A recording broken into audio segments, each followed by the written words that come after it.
今日はですね、仕事のできる人とできない人の見分け方という結構シビアなテーマでお話ししたいと思うんですけれども、この話をねしようと思ったきっかけがですね、先日ですね、金婚西野さんがねラジオでこの話をしていましたので、それを聞いていてですね、なるほどなとね結構ね共感してしまいましたので、皆さんもね知っておいた方がいいかなと思ってお話ししたいと思います。ちなみに僕の経験値からも、共感したってことなんで、僕の経験からも、仕事でね働いてる時とかですかね、働いてる時も今もですよね、そうやって無意識的にジャッジをして、一緒に仕事をする人としない人って分けてきたんだなっていうのを、分かって、そういうのを感じたんでお話しするんですけれども、皆さんもね経営者とか、それだけじゃなくて上司の方が見ているところ、相手が見ているところっていうのが分かると思いますので、ある意味自分自身のために役に立つ内容になっています。結論から言うとですね、グループ LINE で質問するらしいんですよ。でそれで仕事ができるかできないかっていうのが判断できるよっていうお話なんですけれども、どういうことなのっていうことですよね、これね。で例えばですね、これってグループ LINE で、僕の場合ですよ、なんとか〇〇なこんなアイデアどう思いますかねと質問するんですよ。いろんなグループ LINE があるんで、しかもプロジェクトのグループ LINE とか、ディスカッションする場のグループ LINE とかで、これをやっといてくださいとか、あれをやっといてくださいっていう指示系統だと、もちろんはい分かりましたとか、何々さんやっといてくださいねっていうと、私なんだなと思って、そりゃ返事しないとおかしいじゃないですか。ただみんなに対して言うこともあるじゃないですか。これなんか、このアイデアどう思いますかねっていう感じでその時に返事する人としない人って必ずもちろん出てきますよね。で意外と返事する人って決まってたりして、それが返事する人ができる人らしいんですよ。でしない人ができない人らしいんですよ。でこれが判断基準の一つになるよという話なんですよね。でなんでって思ってる人もいますよね。それはね返事しづらいし、そういうのが得意な人と苦手な人っていますもんね。わかりますわかります。もしみんなからね指示されなかったり、その答えが無視されたりしたらめちゃくちゃ傷つきますもんね。でもこれってね、それ以上に質問している人がもし誰からも返信が来なかったらめちゃくちゃ悲しくないですか、これ。でこの話って自分のことより相手のことをどれだけ考えて行動できているのかなっていう、もしくは無意識で判断できている人はすごいんですけど、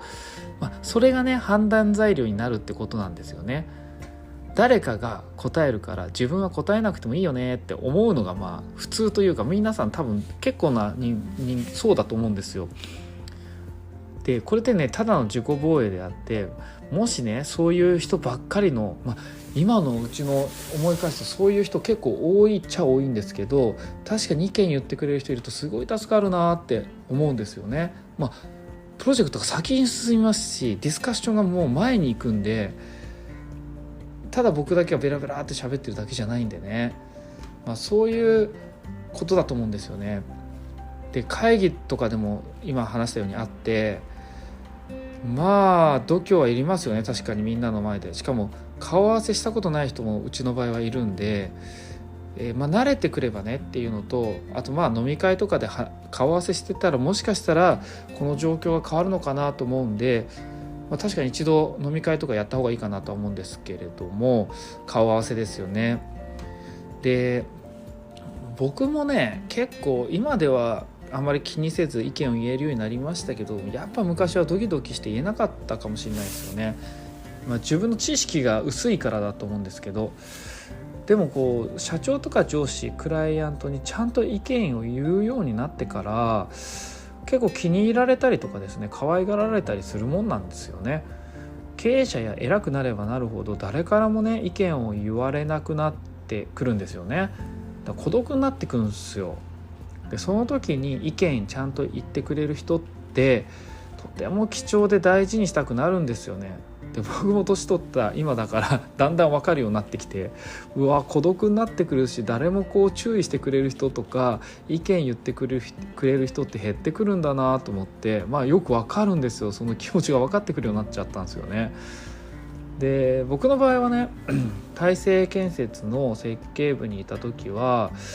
チームメンバー諸先輩方がもう優しすぎて、めちゃくちゃ優しくて、仕事はねめちゃくちゃ厳しい方々だったんですけど、人としてね優しい人たちばかりで、言いやすい環境をねもうすごい作ってくれてるんだなって今思うと本当にそう思ってますし、独立する前の所属していた三井淳さんの、設計事務所とかも周り、これはまたちょっと優しいとかとは違って、周りのメンバーというか、その事務所に所属している人たち全員がね個性強すぎて自己主張がみんなあったんですよね。でそれにね負けずと引きずられて、自分も意見を言うのって会議では当たり前だよねみたいな、言わなかったらいらないよねこの会社にみたいな、そんな感じになっちゃうなって思うような環境だったんですよね。でそうやって今の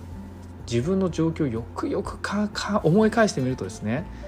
そもそも意見を言ってくれる人を自分のね僕のメインの仕事をお願いしていたり、周りにこう近くにいたりするんですよね。あまり考えて行動はしてなかったんですけど、そんな深く考えてないんで僕、結果的に一緒に仕事をしていたりお金を落とす人ならこの人かなというのは自分の中である程度決めていてですね、要は僕に対してちゃんと意見を言ってくれる人が比較的そういうのは多いなと思ってます。であとは僕の環境づくり、その会議の環境づくり場づくりみたいなものはまだまだ甘いんだなって、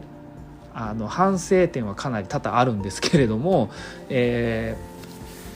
そうですね、僕の場合見当違いの意見とか言われちゃうと結構イラッとくるタイプなんで、何そんな話、今もう時間もったいないなって、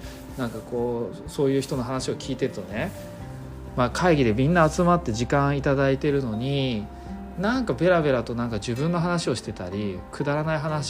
っていうか意味のない会話をしている人っているんだなと思って、そういう人はイラッとしますけれどもね、もうちょっとね僕も考えながら会議とかいろんなディスカッションに臨められたらなと思って今日の話をちょっとしてみました。